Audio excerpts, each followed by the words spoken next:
qu'est-ce qui fait qu'on est heureux dans la vie? Qu'est-ce qui favorise le bonheur, l'épanouissement, le bien-être? Salut, c'est Bastien de Se Réaliser et aujourd'hui on va parler de bonheur.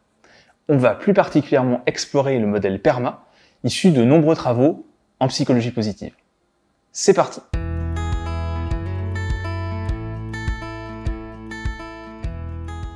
Le premier problème, quand on parle de bonheur, c'est qu'on n'a pas tous la même définition du terme. En général, on peut quand même dire que ça renvoie à un état émotionnel positif, défini subjectivement pour chaque personne.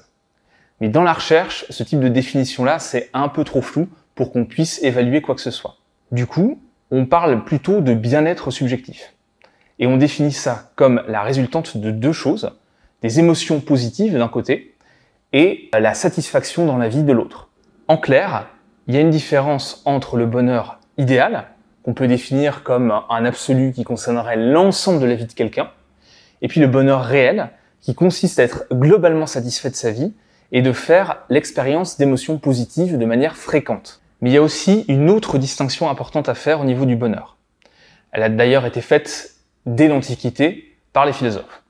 C'est la différence entre le bonheur hédonique, d'un côté, et le bonheur eudémonique. L'hédonisme, en général, ça parle à tout le monde. Ça fait référence au plaisir, à la jouissance, physique ou mentale, à l'absence de souffrance, etc. En gros, prendre son pied, se faire des kiffs, c'est ça le bonheur hédonique. Et puis après, il y a le terme eudémonique qui est un peu moins connu. En fait, le bonheur eudémonique, ça concerne le sens dans la vie. En gros, on est satisfait, on est heureux au quotidien parce que ce qu'on fait, ça a du sens. Il s'agit de mobiliser ses ressources personnelles pour faire des choses qui ont du sens pour nous.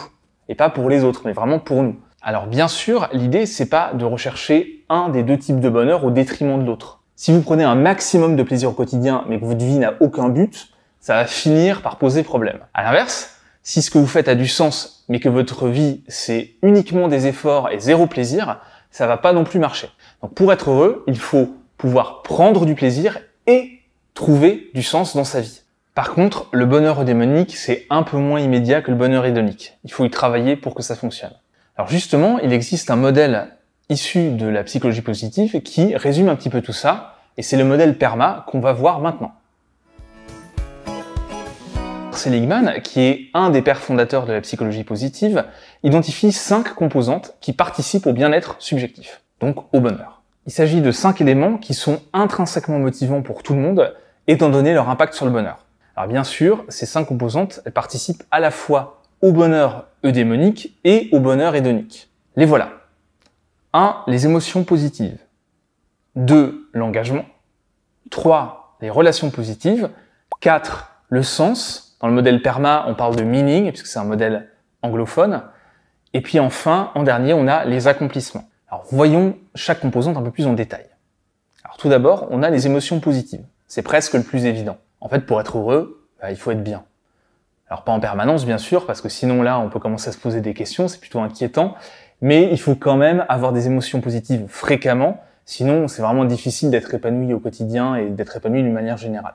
Donc c'est important, parce que quand on ressent du plaisir, quand on est en confiance, quand on est relaxé, quand on se réjouit, on est aussi plus ouvert, on est plus créatif, on fait preuve de plus de résilience. Et donc en gros, on est mieux armé pour faire face aux défis qui se présentent à nous au quotidien. Ensuite, on a la notion d'engagement.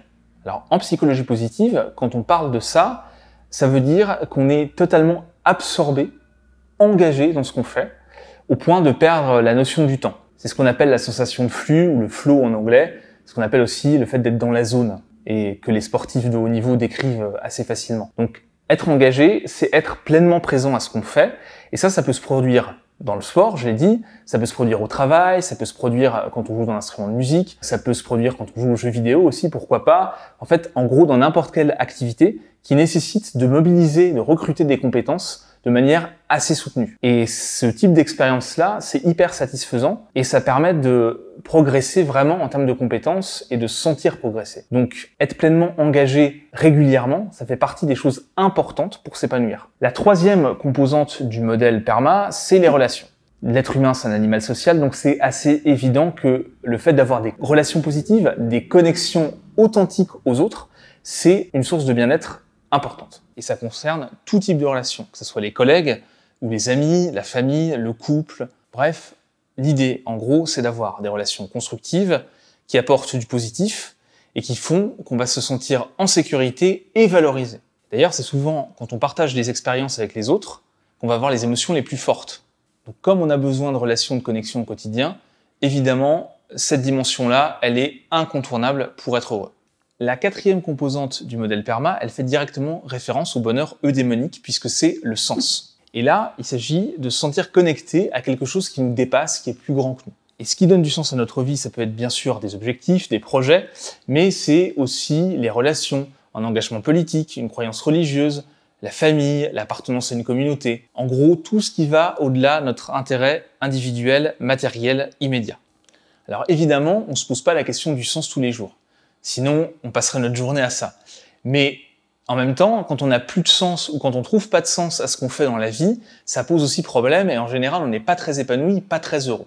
Mais bien sûr, ce qui a du sens pour moi, ça n'aura peut-être pas du tout pour vous, et inversement. Donc, vraiment, l'objectif ici, c'est de trouver sa boussole, ce qui va nous guider et ce qui va donner du sens à notre vie. Et ça peut passer par énormément de vecteurs et c'est vraiment très très personnel.